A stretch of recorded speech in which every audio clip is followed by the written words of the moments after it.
Okay, please give me a thumbs up if my screen is visible to all of you. Yes, it is visible. Okay, perfect, perfect. So let us dive, just a little bit of intro about myself. I'm Aisha. I am working as a strategic partner at On Time Training and Consultancy, and I am a certified PMP, ACP, PBA, and CPMAI holder. And with that short intro, let us dive right into question number 1. I'm going to be launching a poll, and you can. So I have launched a poll, and you get 90 seconds to respond to this question. Okay, just a heads up, 10 more seconds to go. All right. So, okay. Yeah, so we've got majority of the votes for option A, and some of the votes for option C as well. Okay. Anyone who would volunteer to explain their response to us from the audience? The reason, okay. Yeah, Please Hassan, go you ahead. go on. Hassan, you go on, please. I was actually kind of puzzled between A and C, to be very honest. But the thing is that since the resource person is leaving, and the first thing I thought, like, we need to update the resource calendar that that person is no more available in the team or something. So that is the reason because resource calendar actually has all these information regarding this resources. So I thought like the first thing would be to update the resource calendar. Okay, thank you for the response, Hassan. Anyone else having a different view of what should be the first step the project manager should take? Yeah, hi, Ms. Aisha. I would also like to explain my answer. So the question is that the project is approaching a critical integration, and the project manager learns that a senior data architect will be leaving, which will have an impact on the completion of the milestone and the continuity of the technical work, which means that this is a risk. It has not happened yet, and due to this potential risk, the impact will be on the completion of the work. So among the options, the first of all, we'll identify the options that cannot be applied here. So the option number B, which is assign the task to another team member. This may happen later because right now we are reviewing the risk and the replacement, like immediately assigning the work without reviewing the risk strategy, that is premature. The replacement may not have the same expertise. So right now, this is not the immediate first step that we need to do. Then option number C, which is updating the resource calendar. This is an administrative work, and this does not resolve the actual risk. Like this does not resolve the problem that we are targeting here. And the option number D, which is issue a request to the change control board. Change request is only needed if the issue participating. Yes, Aska, go ahead, please. Okay, am I audible to everyone? Yes, you're audible. When a known risk is about to occur, the first response should be to refer to the risk response plan to review the mitigation actions or the contingency plan. So that should be the first action. Yes, Aska, very nicely done. Let us, okay. So, see, that we yet do not know that, what kind of capability those other team members have. And this is a project risk. You have a specialized, whenever there's an SME, whenever there's a special capability that departs from the project, it's a big risk, right? Because the continuity of the project may be sabotaged by that action, right? So, and this is a risk that when you hire SMEs in the first place to be on the project, this is the first thing that you'd record around them. What if they leave, right? What if they get a better offer? And this happens to us all the time in real life. People who are good at their work, people who are subject matter experts, they jump, right? Usually, right? They may. So you must have recorded that as a risk, and you must have had some strategy. Okay, during the transition period, we may train some of our other staff and XYZ. We may hire another consultant who we have pre-identified. We may borrow a resource from some other department, whatever. Like there could be many risk responses that you may have recorded in the first place, right? Why would you not assign the task immediately to the another team member? Because the first thing that we need to do assess is whether the team member even has the ability to do so or not, right? And where would you find that? You would find it in the risk response. Okay, if the current team member is available and they have the kind of expertise level that is required of this job, so that's a distractor. Update the resource calendar. Yes, we are going to do that, but not as a first step, right? This is like Aska also told us that this is an administrative step, but it will happen once you've gone and taken the right risk response, right? It does not affect it does not solve your problem of mitigating or responding to that risk immediately, right?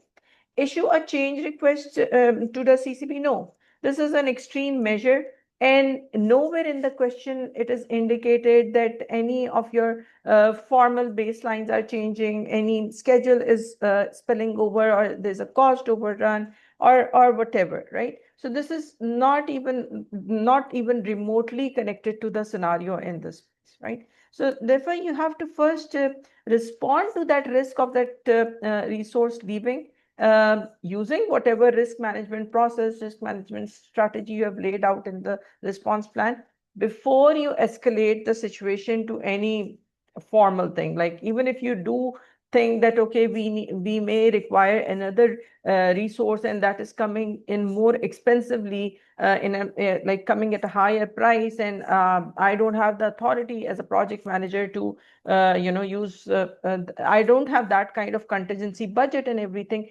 That's another consideration. Yeah, yes, all the three distractors may happen, but not as the first step, right?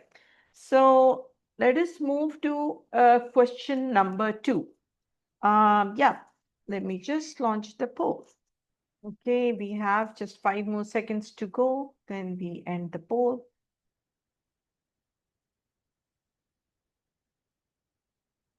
Okay. Okay, majority of the votes are with option B, and there is a couple of votes for option C as well. Anyone else besides the previous participants who would want to contribute and share their response with us?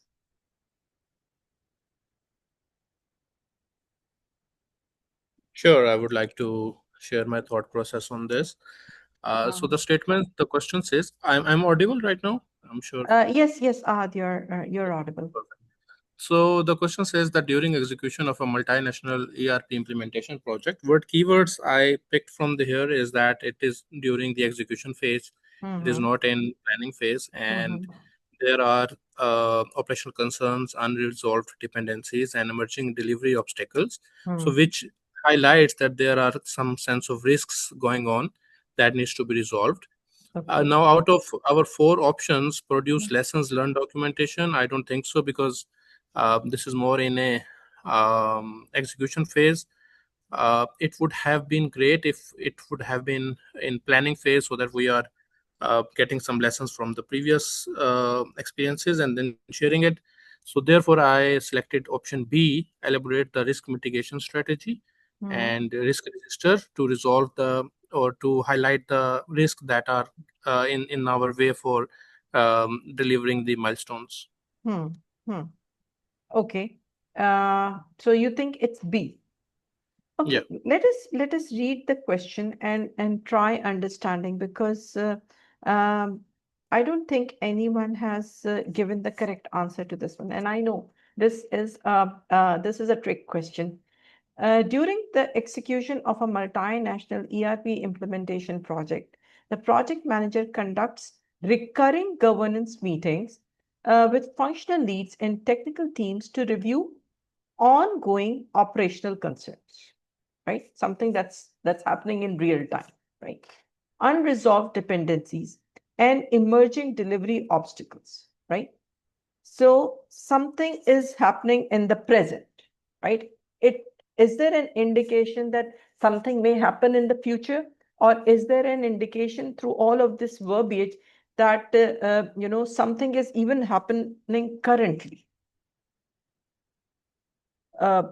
If you look closely at the verbiage itself, ongoing operational concerns, unresolved dependencies, that something has happened and it is not resolved as yet, and emerging delivery obstacles that affecting upcoming milestones, things happening in the present that may impact in future, right? Things are already happening, right? You may say, okay, this part could be a risk trigger and all of that, but we know that it is uh, it's ongoing, it's happening as the project is progressing, right? Let us see, whenever the project is happening and any negative actions or negative incidents or negative situations arise, they become issues. They are not risks anymore. Risks are something that is something that you have identified and may be happening, but these are ongoing operational concerns, right? So let us move to so since it is clearly an issue that's being happening, a set of issues that are happening, and not some risks that are being coming to life, or some risks that are being identified, right? Lessons learned definitely does not make sense over here, right? They are lessons learned for everybody's information. You don't just do lessons learned in the planning stage, right? At the planning stage, you take input from previous projects lessons learned, right? When you're doing analogous estimations or anything at all, you go back in time on other projects and see if how did other projects encounter this, how did they deal with any certain situation, right? That does happen in the planning phase, but lessons learned are supposed to be documented at every single stage for every single process, right till the closing of the projects, right from planning to the closing part. It's an ongoing thing, right? It's not a phase specific activity, right? So this one doesn't make sense. Elaborate the risk mitigation strategy and the risk register. Yes, this is what most people responded to, right? Risk and issues, like we said, are interrelated. Risk are future events, while issues are happening in present, current problems, right? We know that the meeting that took place, that if we go back to the question scenario, we saw that these are recurring governance meetings, and remember that when we study for PMP, we are always saying that issues should always be brought up in status meetings, right? This is a very core guidance about issues, managing issues in PMP, right? Issues should be a part of status meetings, review meetings, always, always, always, right? So, from the scenario that it's an ongoing, recurring review meeting, and they are discussing ongoing problems, unresolved problems that are happening, right? In that specific phase. So, it is not a risk thing, right? The meeting is held now. The first focus should be issue resolution, right? And what are the action items, what are the actions you are going to take to resolve those issues, not, debating upon the risk and those solutions. The issues are managed at first hand, right? So this is an incorrect response because of the meeting and because of the ongoing problems that are there in the project. Formulate the project management plan integration. We did get one response saying this one is correct. See, project plan integration will happen during planning and other integration management activities, right? Review meetings are operational, right? They are not part of planning integration, right? So this is something, again, completely off the table. This option is completely off the table. So why update resolution approaches sorry, this is not resolution approaches. This is, sorry, update workarounds and action assignments. This is the correct one. Sorry, the word has been misplaced as a wrong option over there. It's update workarounds and action items. Workarounds is what you do when you are trying to resolve issues. The response strategy for issue management is workaround.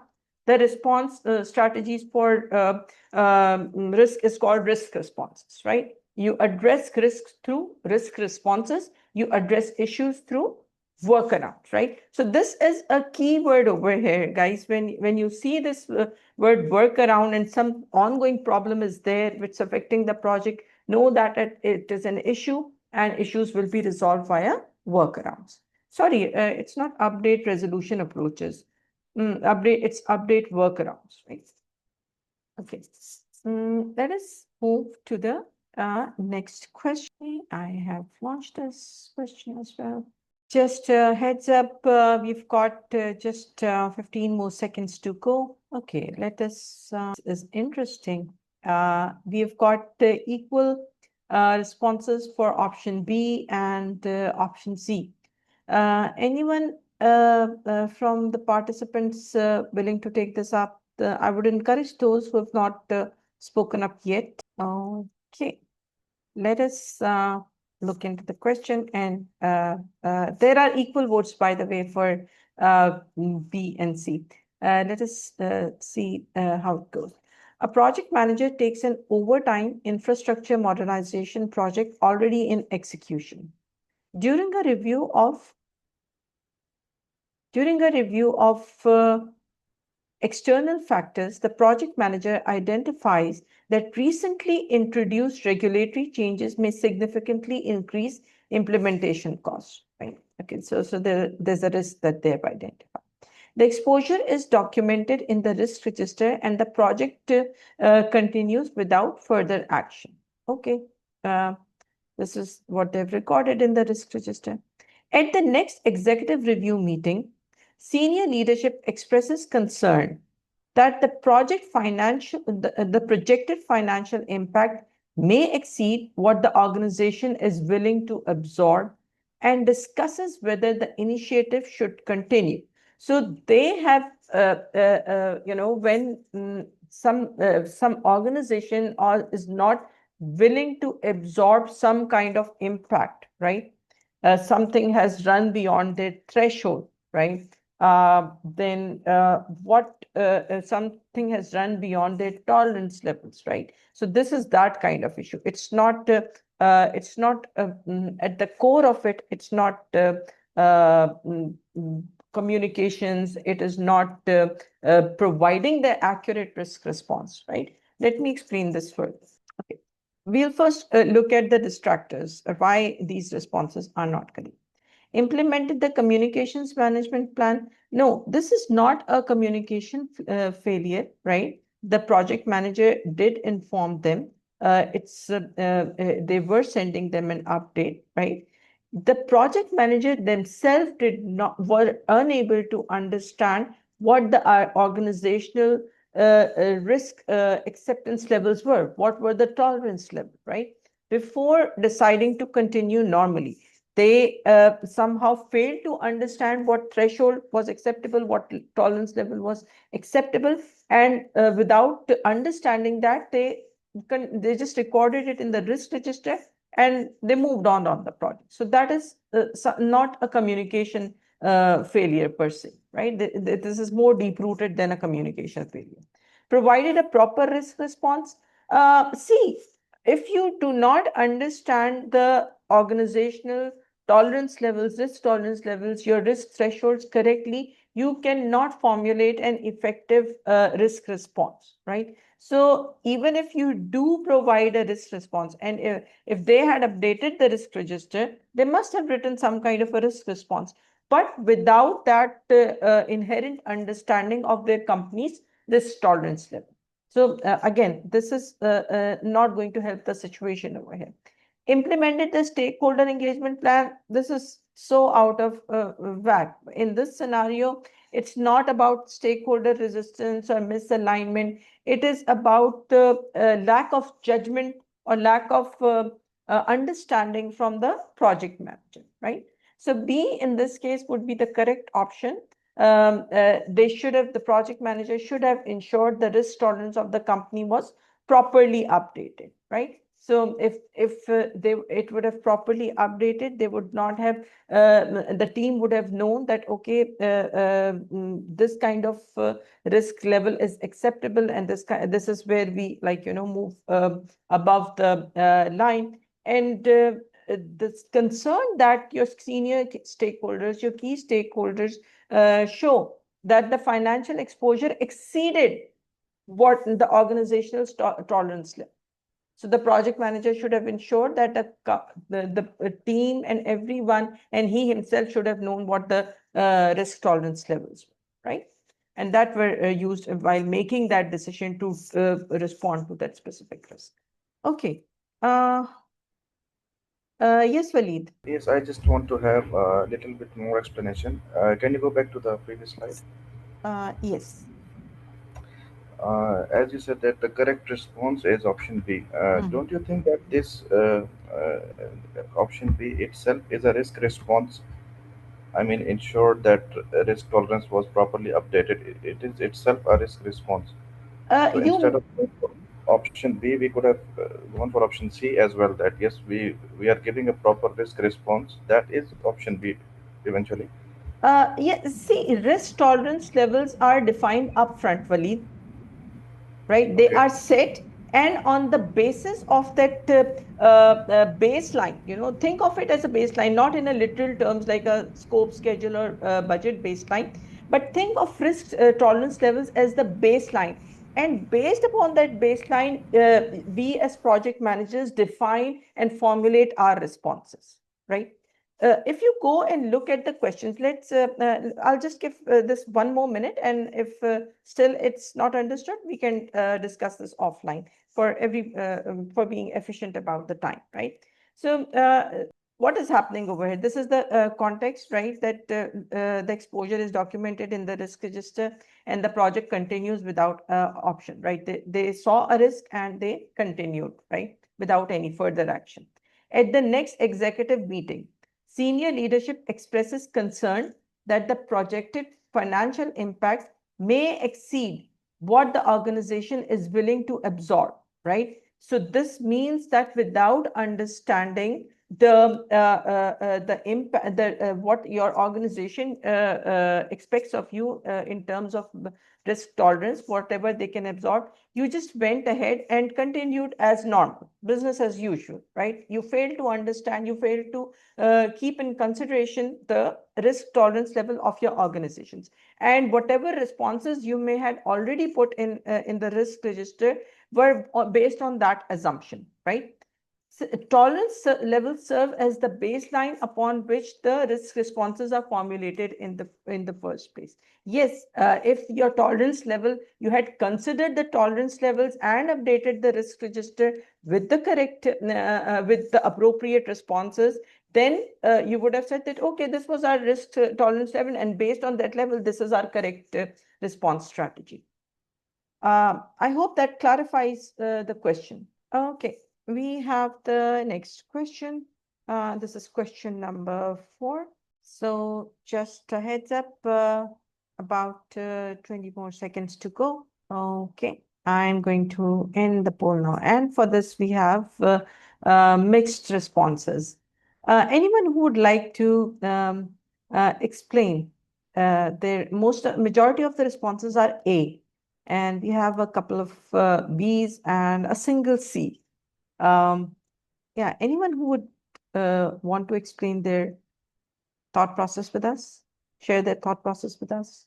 Okay, if not, let us just dive into the question. A financial services organization is initiating a regulatory compliance platform where reporting requirements are expected to evolve as new guidance is issued, right? So you know that it's some kind of transition is happening over here. The delivery team proposes using Scrum to support frequent refinement and incremental releases. Okay. However, after a recent audit review, a senior PMO leader recommends switching the initiative to a predictive approach because adaptive delivery methods were previously viewed as difficult to govern in another program. So clearly, this is a hybrid situation, and this is a transition scenario, right? The delivery team is proposing Scrum as the methodology to follow, but the PMO leader has concerns that because in some previous program, in some previous project, adaptive methods or Scrum or Agile, that didn't work, right? So now it's a decision that they have to take, right? So this is more of a decision-making, question that, okay, one set of stakeholders is proposing that we follow Scrum. The other stakeholder is showing some reservations around, right? What should the project manager do in this situation? Review the benefits realization plan to include the cost of the change. Is it only a cost issue?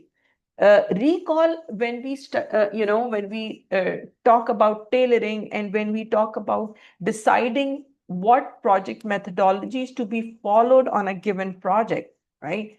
What are the things? What are our considerations, right?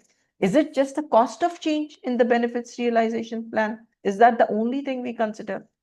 Define a project management plan for the new approach as needed. Like these are two parties that are still, kind of negotiating, still trying to decide. Why would you go direct into project management plan for the new approach, right? Nowhere in the question does it say that we are taking some new approach. Define a risk management plan for the new approach as needed. Review the communications management plan to identify new stakeholders. You don't, this is D is completely off. You don't review the communications management plan to identify new stakeholders. This is one of the best, anyone can figure this out. The least correct answer, you would say, right? The benefits realization plan, I understand, but cost should be the red signal over here, that it's not just a cost that you enter.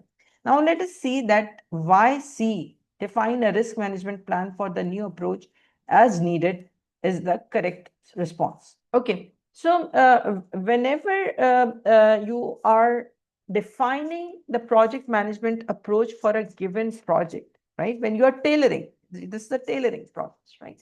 Whenever you are tailoring your project management approach, you always need to assess the risks. You always need to assess the risk of what possible risk could be if we go with the new approach, right? And whatever that approach is, whether we are going an agile way, whether we are going a predictive way.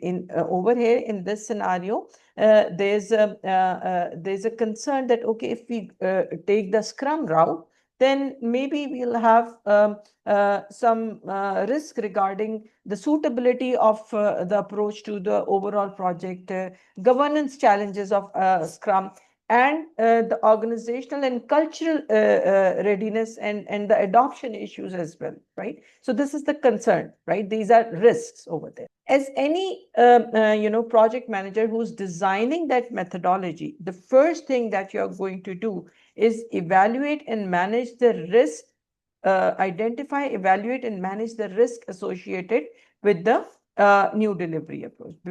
Before you go ahead and first restructure the cost, restructure the entire project management plan or the benefits realization plan, before you touch anything, you have to study the pros and cons. You have to see what the risk is if we go the Scrum way, right? Even the Agile practice guide mentions that Agile adoption and transition decisions involve organizational and governance risk, which you would, as a project manager, first evaluate, right?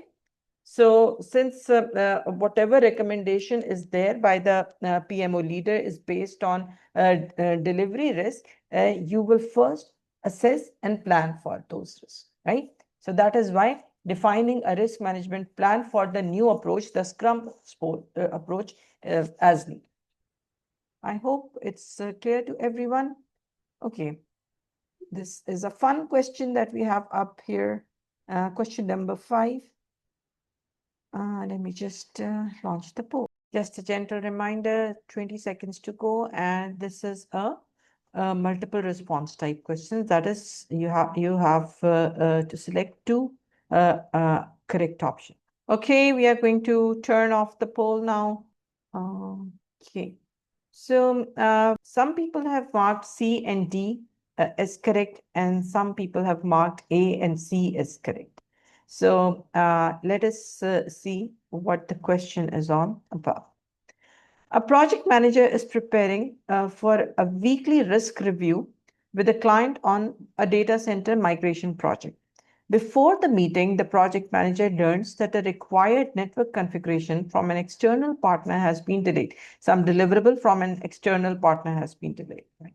The delay may affect the next migration window. Okay, whatever the delay is coming in is affecting some other work.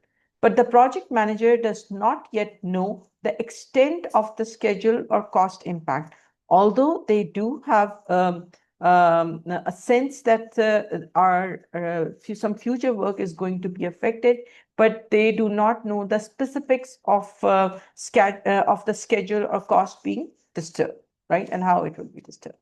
What two things should the project manager do? Discuss the issue with the external supplier's authority.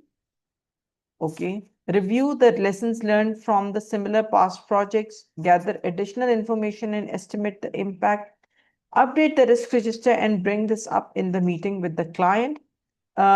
Wait for the client to raise a concern and collect more information. Okay, let us see what the two correct options are and why other combinations may be wrong, right? Are wrong, in fact.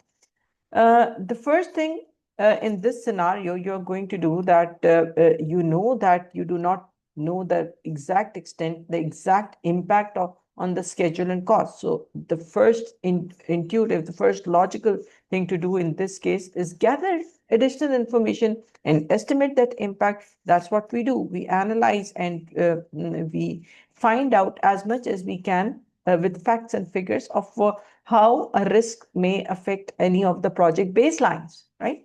So the project manager knows that there's a delay, but they don't know the full extent. So that's what they are going to do.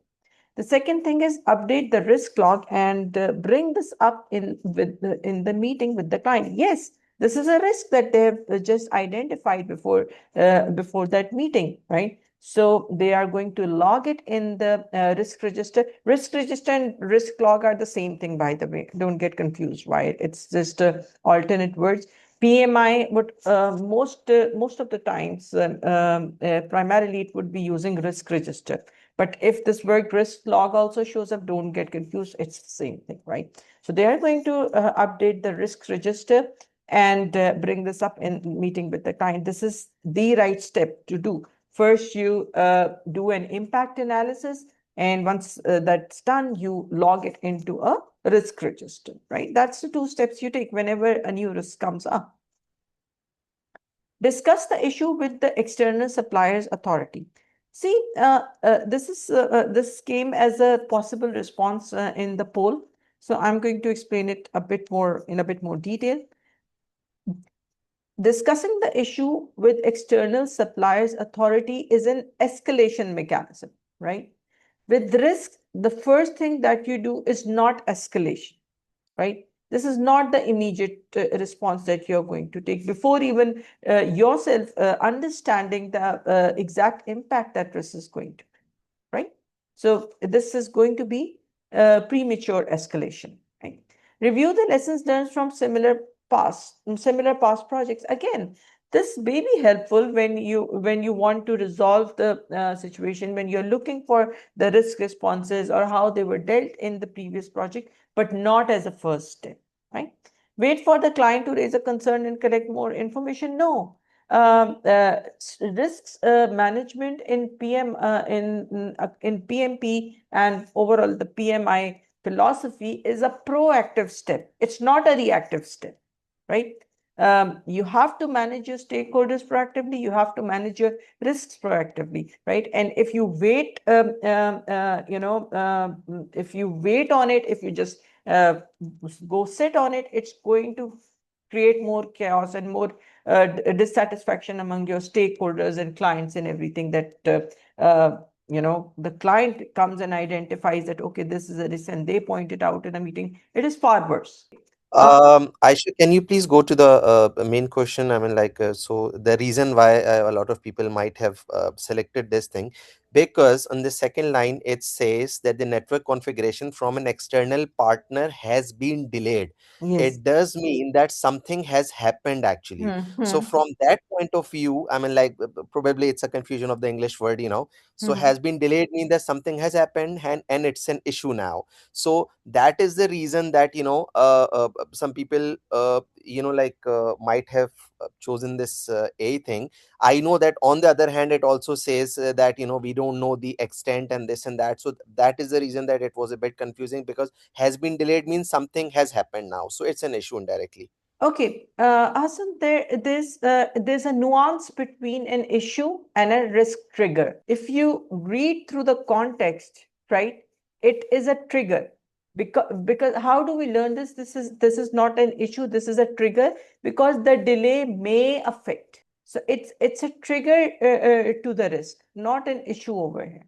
So if they have not used the word may affect, so then you are saying that then it had to be an issue. It had, and if it were an issue, it won't say that and if it still was saying that, okay, if it's an issue, it was delayed and that's it, and they are sure that somehow the next deliverable had been also been affected, if there was a guarantee and a surety of that, and it was in fact a risk, even then maybe the responses would be different. One of the responses would have been different. Then it would have been an issue log and workaround issue, right? But you'd still be gathering information, more and more information about the issue itself before assigning a workaround to that issue, in fact, right? And Hassan, when you're solving the PMP questions, right? One way is to approach it through the question context. Another way is like going, kind of reverse engineer it through the responses as well. Over here, none of the responses are indicating that that it's an issue, right? It's not indicating. The question is not indicating. Okay, there is one, this A1 discuss the issue with the external suppliers authority, but the context over here, the question context is not indicating that it is an issue. So you will get both situations. You may want to solve situations and questions through both approaches and see what approach is working when. You may look at the question context and find clues over there and then look at the answers, right? Sometimes you have to reverse engineer, look at the answers, and then reflect back on the question. You have to use your judgment. PMI is going to do that a lot to you. Okay, this should be interesting as well. This is question number 6. A smart grid modernization project depends on cybersecurity standards that are still under government review. Okay. The project team identifies that pending policy revisions may require redesign of several integration components late in the execution. The project manager does not have authority to influence regulatory timelines, right? So they don't have that authority, but initiates additional architecture validation workshops and contingency planning activities to reduce potential downstream disruption. What risks response strategy is being primarily being applied? Yes, it is mitigate, right? So everyone got this answer. In this, whenever you are taking some action steps to reduce the impact of the threat, that is the definition of mitigate, which is one of the negative risk threat management responses, threat responses, right? Escalate. It is, sometimes students have given escalation as a problem in this scenario. Even some of the students do give that. But whenever the threat is outside of the project scope or it's going to exceed the PM's authority, that's when you escalate. In this scenario, the risk ownership has not been transferred to any senior stakeholder. So this is out of the way. Avoid is incorrect because you're not completely moving away. You are not shying away from the work itself. You are still going to do it. You're going to just take some steps to do it in a more, in a more, in a manner that still reduces risk. And transfer is not correct. You are not handing off the financial responsibility to any third party, right? You are not hiring someone. There's no supplier contract, no one in the story everywhere. And congratulations, everyone got this right. So we are going to move to the next one. Okay, we have, in fact, we have mixed responses on this one as well. Most of the people have, I would say 60% have given the correct response and the 40% have given other responses. Let us look at the question. Anyone who wants to like share their thoughts on this, they're most welcome to share your response and the reasoning.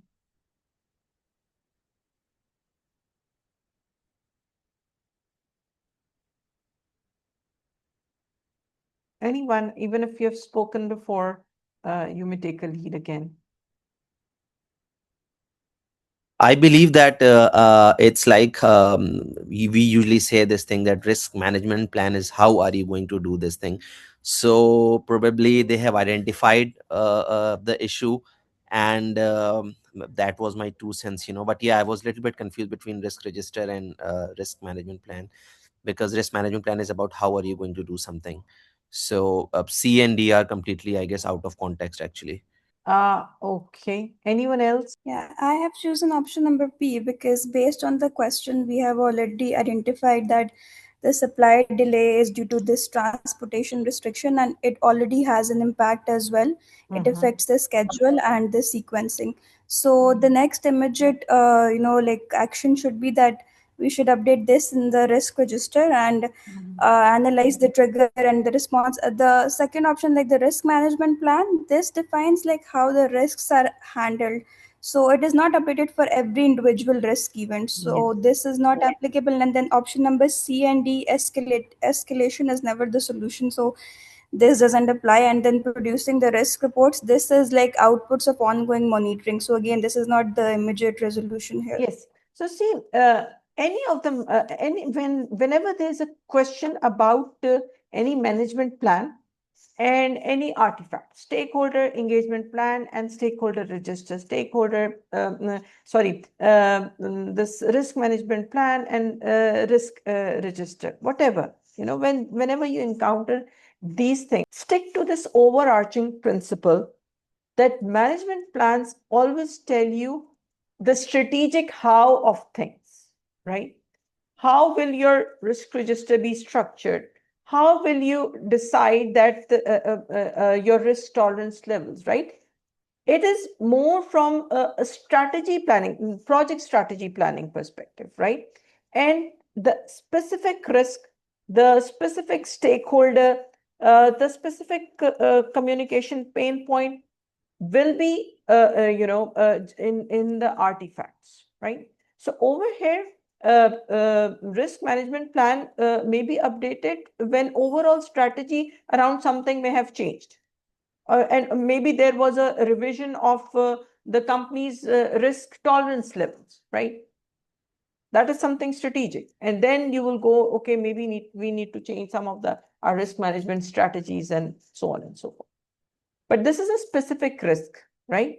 So in this case, you need to update the risk register. The project manager in this case has identified and analyzed that specific risk and documented its probability, its impact, response options, and they will assign a risk owner. And where is all of this information captured? All the key points around the risk, it's captured in the artifact called the risk register, right? So this is why it's the correct response, because this is about a specific risk, right? Update risk, any management plan, and specifically in this case, the risk management plan defines the how of everything. How will you identify risk, that methodology? How will you analyze what tools and techniques? How will you monitor? What processes, right? What is the escalation pathway? What is the escalation pathway in your organization? What is the escalation pathway in? So you are thinking about the overarching methodology over here. So this is not, we are not talking about some kind of a strategic change that calls for updating the risk management plan. It's the specific risk. Escalate the issue directly to the steering committee? No. The risk has not gone beyond the project manager's ability to manage it. It doesn't fall out of their authority boundary. So you're not going to escalate it to the steering committee or the sponsor, whoever. Produce a risk report for external stakeholders? No, not as a first step. Not as a first step, right?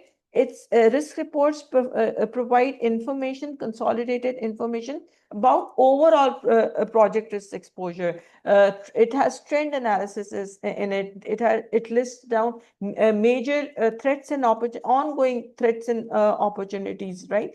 And this is an artifact that is used for high-level decision making, right? For your leadership level decisions, right?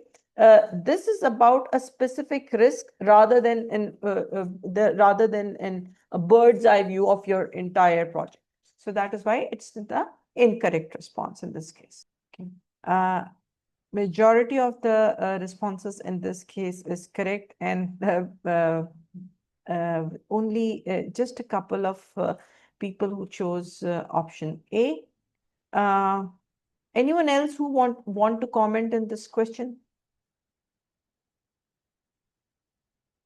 I guess the key stakeholder is asking for the status of the program's overall uncertainty or whatever it is, So updating the issue log or revising the probability or updating the risk register is not going to give him the status actually.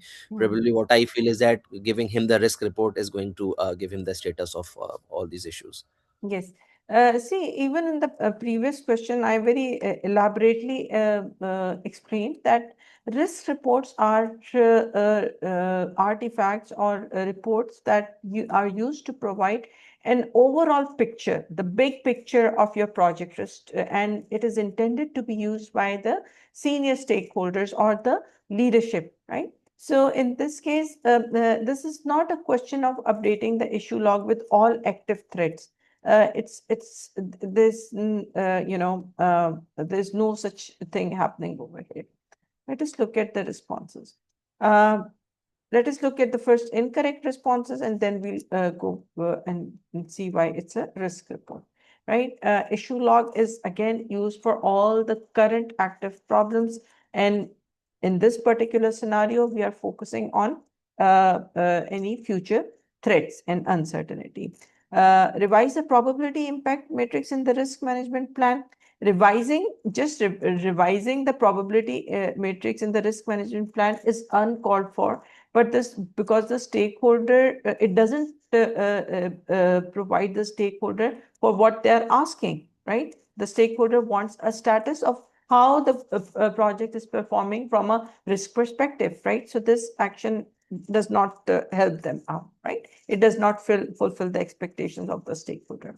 Update the risk register with newly identified risk only. See, risks, again, we went in depth about what risk register is over here.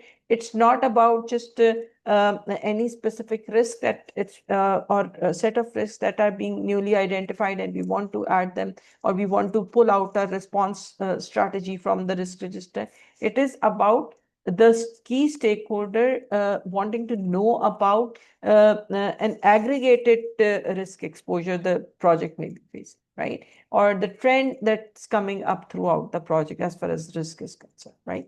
And this is what the constituents of the risk reports are. Okay, let us move to question number 9. Yes, a lot of people actually got this right. Would anyone else be willing to explain their response to us?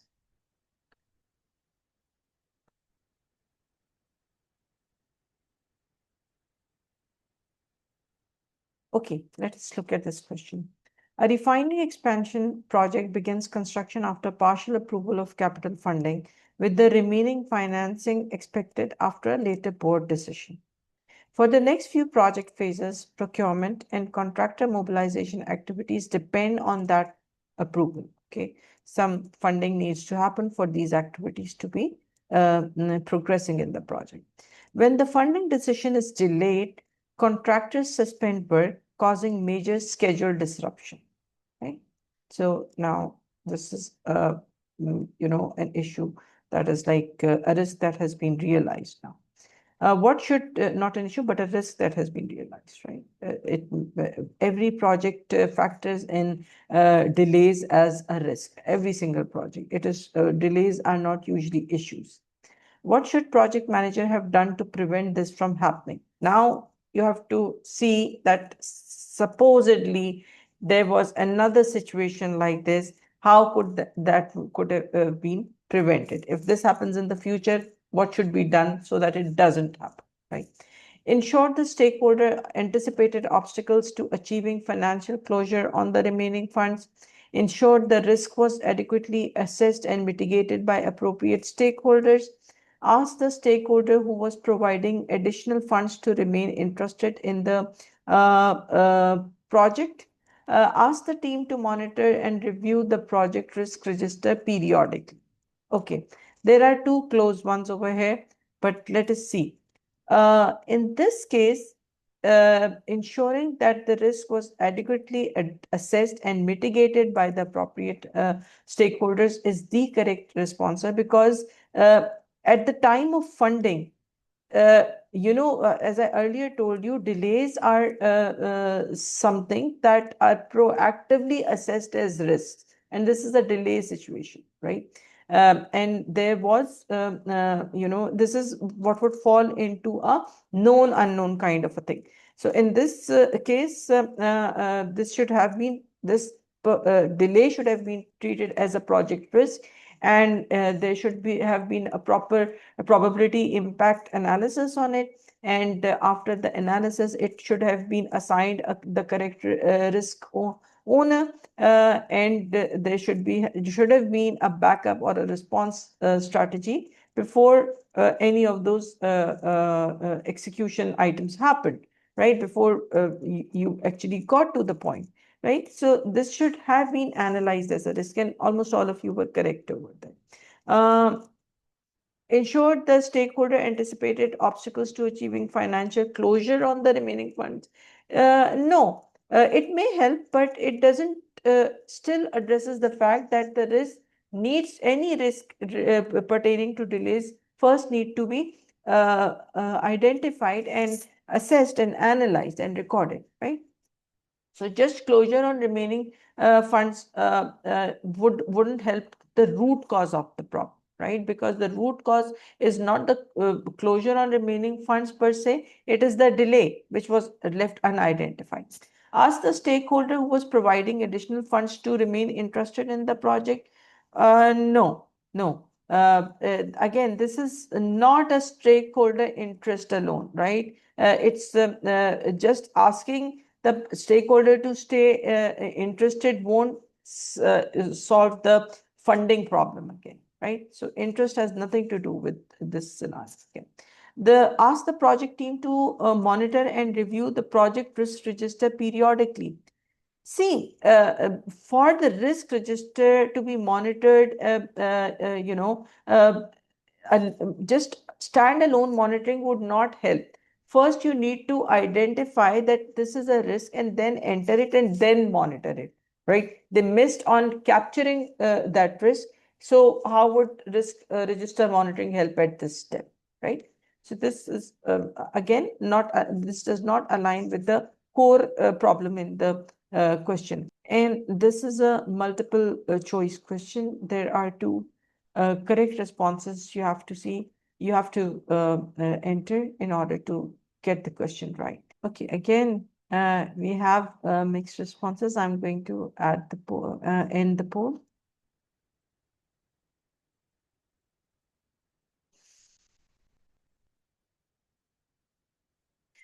A financial services company is implementing a new self-service support portal to reduce service delays.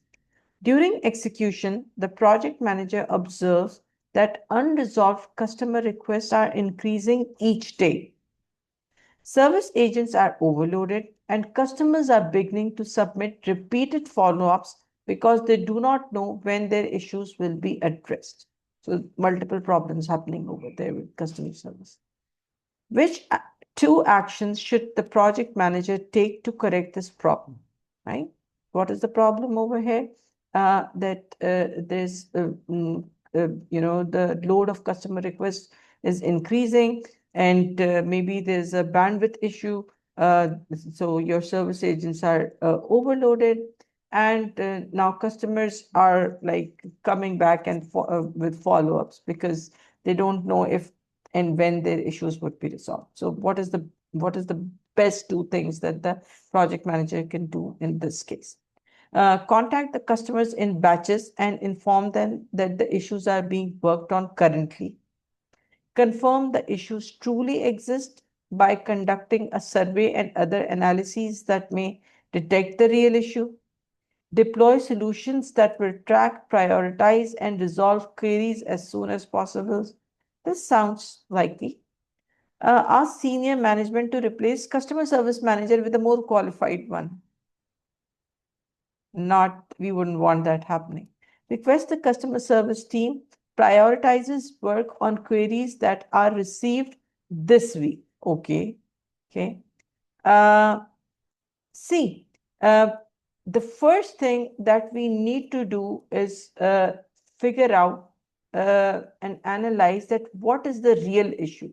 Because whenever you are there's in customer services, whenever there's a heavy influx of queries, the queries are not themselves the problem. There is an underlying pattern that you need to extract, that why all of a sudden that query rate has skyrocketed, right? Why has it skyrocketed? So you need to get to the bottom of the real problem, and to be able to do that, you would be confirming that the issues are truly there, and you conduct a survey that why this dissatisfaction is there. This level of dissatisfaction, right? You want to analyze the problem and get to the bottom of it, right? That's what you're going to do. The second thing is deploy. Once you've analyzed through surveys, through interviews, or whatever, whatever, it could be replaced by any feedback mechanism. Survey over here is because it's a large number of customers. It's a large group. Deploy the solutions that will track, prioritize, and resolve the queries as soon as possible. Yes, once you have collected the data, you have analyzed this, the next logical step is to deploy whatever solutions you need to and track them, prioritize them, and resolve the queries as soon as possible.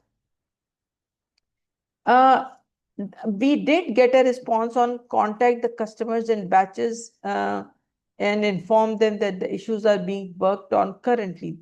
Again, this does not solve the problem in a holistic level, right? It would improve customer communication, but that's like a band-aid fix. That's a temporary fix, right? It doesn't really get to the bottom of the problem, right? So not this option. Ask senior management to replace the customer service manager with a qualified one. This is an extreme step. And it just lays the blame on the poor customer service manager without knowing the root cause, without even trying to solve the situation. We don't do that, neither in predictive nor in agile. We don't do that. Request the customer service team prioritizes work on queries that are received this week. Again, you are segmenting things out, and just if you're taking care of a micro segment of the customers that just came with queries in this particular time frame and ignoring all of that, it would get much more chaotic. Yes, Abdul. Yes, Ahad. Yeah, I just wanted to understand this, because if this would have been a single choice question, I would have said that, okay, B and C prefers, because we want to resolve the issue, and contacting the customer, customers could be a temporarily solution, we have to go with the final solution. But since this is a multiple choice and we have to choose two, so why isn't good or better to let inform the customer that we are working on, because there is a sentence of repeated follow-ups on the question that customers are repeatedly asking about their solution. So let the customers know that we are working. At the same time, the second answer could be B or C, that either we are deploying the solutions or working on the real issues. So how about this combination would have been better choice? Because from a project management perspective, those two combinations, A and C, you are saying, they don't solve the problem. They don't get to the root of the problem, right? Again, this would be an incomplete solution. It would be a temporary fix. It does not solve the underlying. As you think of, step into the project manager's shoes. Maybe this is something that you would do in parallel. And again, it is a part of the solution, but since we have to choose the best two responses, whenever you're going to approach the PMP questions, there will be multiple things that may be correct. And yes, communication to the customer, transparency to the customer helps, right? But in this case, we have to choose the two options that most closely align with problem solving. Somebody else has also raised the hand. Yes, Nimra. Nimra, am I audible? Yes, Sorry. you are. Yes, you are. So in this question, we chose B because we said that we will be able to get to the bottom of the issue, and we want to confirm if the issue exists, right? Yes. But in the question, if I'm not wrong, we've already said that customers have sent follow-up emails asking when their queries will be resolved. So if we have received a large batch of emails of customers, then aren't we pretty sure that some problem exists? And also the second part of the option says that we may be able to get to the bottom of the issue. So we aren't even certain that we will get to the bottom of the issue. So in this scenario, how is this, a correct response? And don't we prefer E? Because we know that we can't leave the queries that we received in the past week or like the week This before week. This that, week. but at least. Nimra, I'll begin with your with addressing E, right? Nowhere does in the question it shares a timeline, right? Maybe you have been receiving day over day for the past several weeks, and just addressing this week's queries does not fix the issue. You are neglecting maybe the past week's queries, right? They haven't given a specific, timeline on it, right? And you simply do not prioritize customer service queries based on the timeline, right? There are other criteria as well. Next thing was that that issue, you are saying that issue is already there and we can see that some issue is there. But, a lot of times when you get emails, the customer may be complaining that something is not working. Like maybe it's a website, right? And maybe there's a latency issue, or they have a problem logging in, or whatever issue. Something is happening, right? Something is breaking from the customer perspective. But maybe the real issue at that point is not just one or two things. Maybe it's a deep-rooted issue, and which is surfacing as different things for different customers. So we need to collect that data. We need to find out the patterns, that what real problems are, right? We have to first identify the root cause, right? Whenever there's going to be a sudden influx of a lot of customer queries, it's going to go up. You have to first identify that, okay, maybe this is upfront. It is showing us customer issues, but what exactly is triggering that problem from our side, right? You have to evaluate that first. We have a response, some question. I was actually Yes, of the yes. view that if we are going to email them or contact them, it's going to eat them a lot of their time. So eventually, it's a distraction for them. I'll just give this one more minute, and then if anyone has more questions on this particular one, I would be happy to discuss with them offline. But see, two things over here, right? First, the question asks you to take choose two best solutions, right? Two best solutions would be one that from a PMI perspective solves the root of the problem, right? Solves the problem at a holistic, comprehensive level, right?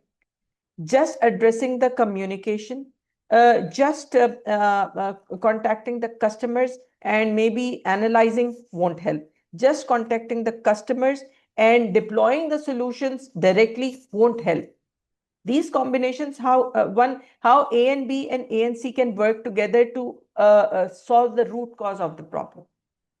Would it solve the root cause if you just contacted the customer, communicated with them, and directly deployed the solution? We don't, without understanding the deep-rooted problem, right? Or if we just contacted the customers and we just collected data, okay, this issue exists. Just that communication and that data collection is not at an intrinsic level is going to solve the problem. See, customer services over here is just a scenario that they have created. Step yourself in PMI, PMP shoes and think like a project manager. You'll always, in our previous lectures over the time, in the previous sessions as well over the time, I told you that there's a hierarchy to solving questions, right? There's a lower hierarchy if just it's a symptomatic fix, right? You're just fixing a symptom. That is the lowest priority. If you're solving something, you're communicating, that is more preferred. But the most preferred action items that PMI prescribes is to solve the root cause issue, solve the root cause of the problem. With this hierarchy, right? Symptomatic treatment, lower priority. Communication, slightly higher. The most highest priority PMI gives is addressing the underlying root cause, right? And what two action items solve the underlying root cause in this issue? Does that make sense? No? Yes, it does, but the only thing that's distracting me is the word may. That we said the other analysis that may detect the real issue. So even if we do the analysis and we fail, this would be something that was a wasted effort, and we just have more customers who are piling up, and So see, the issue is still not solved. So we it's a may have may. to It's a complete may. this. It's a 50-50% chance, but you would at least know that if it's not, if some issue, what you're perceiving is not the real issue, then you think about other strategies. The first thing is you do is to investigate, and whether that the findings of that investigation add up to your calculation or there's something simply different, you're still learning, right? And that helps you formulate your future strategy, right? Then you will formulate your solution accordingly. If it doesn't detect the issue, then whatever you need to do is going to be the second step. Okay? Got it. Okay. Thank Great you. discussion. Great discussion. Okay. And I hope everyone understands that, and do remember, not just for this question, that hierarchy, that symptomatic fix is lower priority, resolving issues or problems through communication is more preferred, but the most preferred is resolving the underlying issue. Usually, that's the hierarchy we follow when we answer the questions. Okay. This is question number 11. At this point, I would encourage not to take help from any of the AI assistants, because in the exam, we won't have any AI assistants. Okay, we are going to end the poll now. It's almost a minute and a half, 5 seconds to go.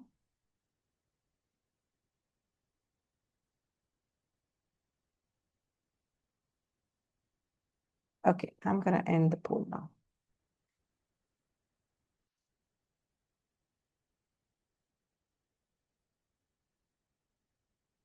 So we have very mixed responses for this one.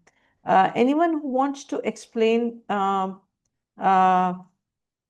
response? A multinational semiconductor manufacturing project is approaching final commissioning of a new fabrication facility. During integrated risk reviews, the project team identifies several interconnected threats affecting the deployment timeline. Possible disruptions include moderate rework from equipment calibration variants, temporary shortages of specialized installation technicians, and the possibility of sudden export control restrictions that could suspend delivery of critical lithographic components from overseas suppliers. A lot of confusing language, but try to read between the lines. What should the project manager do? A, use the contingency reserves for all identified risks because they are already known project uncertainties. Okay, yes, maybe. Request use of management reserves for all identified risks because the combined exposure could affect overall project objectives.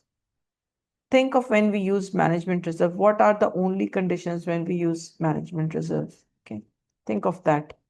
Apply contingency reserves to the operational risk and escalate potential strategic supply chain disruptions for management reserve consideration if needed. Let us see why we would even consider this. Avoid using contingency or management reserves until risks materialize and their full effect can be quantified. No, you do that and your sponsor is probably going to kick you out of the project. Okay, let us look at the answers. D is like, let's first just discuss the distractors. If you avoid managing risk by not using contingency or management reserve and wait for the risks to happen, you're not a project manager, or maybe you're somebody planted to bring down the organization. So that's an incorrect response. Request the use of management reserves for all identified risks because the combined exposure could affect overall project objectives, right? Management reserves are only for unknown unknowns, right? A risk that cannot be identified, force majeure issues, earthquakes, tsunamis, wars, and you don't use management reserve for identified risks at all, right? So that is just just saying that, okay, there's some unknown unknowns involved in the project and there are some known unknowns involved in the project. So we should treat it as a blanket cover. We should give it through the management reserves. No, you don't do that. Management reserves are only for unknown unknowns, right? Not an overall blanket to support the risk management. Use contingency reserve for all identified risks because they're already known project uncertainties, right?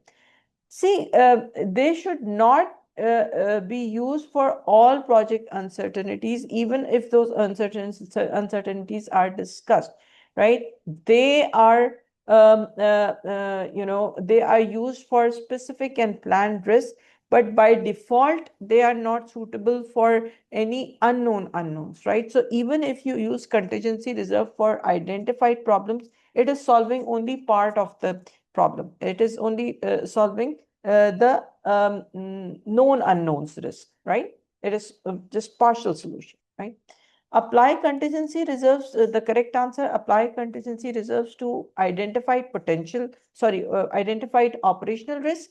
Yes, that makes sense. And escalate potential strategic supply chain disruptions for management reserves consideration if needed.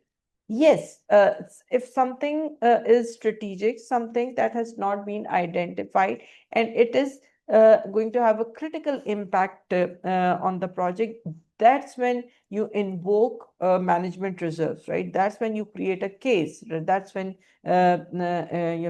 because it's definitely going to change your cost baseline.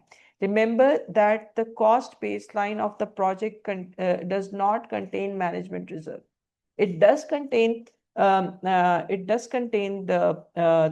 contingency reserve, but management reserves are always added on the top as a part of the overall project budget. So in this case, you need to utilize both, one for known unknowns and other for unknown unknowns. Okay, this is a lengthy question. and I would give it more time than usual. I would ask you to take a good 2 minutes, right?